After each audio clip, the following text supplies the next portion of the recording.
Today, class, we're going to be talking about parenthetical citations, and I've asked my neighbor from the hood, Baby Kong, to come on out with us. Give me 5, Kong. Come on, Baby Kong.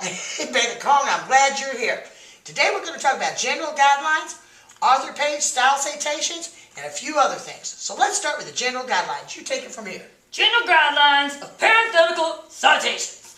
You want to place relevant source information in parentheses. Parentheses. After a quote or paraphrase. Any source information that you provide in text must correspond to the source information on the works cited page. In parentheses. Whatever signal word or phrase you provide your readers in text must be the first thing that appears on the left-hand margin of the corresponding entry in the works cited list. Now, the author page and style of citations. There are a few things that you'll find later on down in our blog, but you can see some examples of this. Take it, Tom. Wordsworth stated that the romantic poetry was marked by a spontaneous overflow of powerful feelings. How do you feel about that? I feel powerful. Notice the what? Parentheses. Parentheses. 263. Yep. Now, romantic poetry characterized by spontaneous overflow of powerful feelings. How'd you feel about that? I feel powerful. That's great. But now, look and see in the parentheses, what does it say now? Woodworth 263. That's right, because we only mentioned him in the first one, but we didn't mention his name in the second one. We've got to give Wordsworth his what? Credit where credit's due.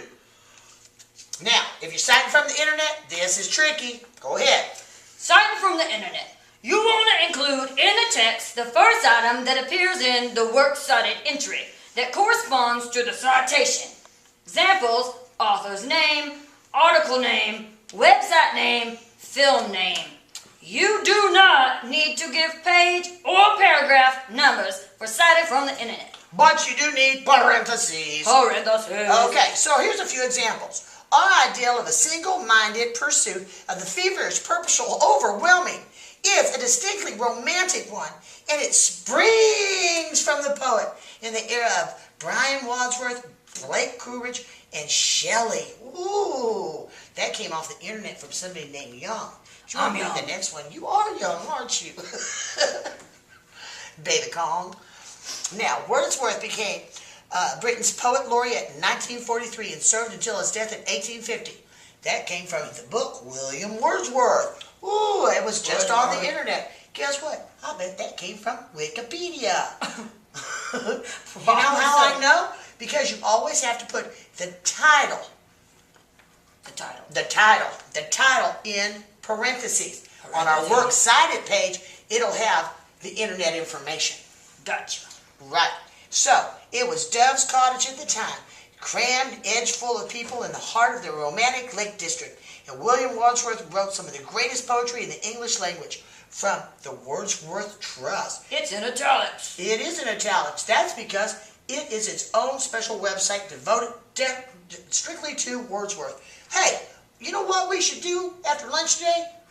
We should go read some Wordsworth. We should. We should. Let's go get that done. High five. Hey, high five. Word. Word.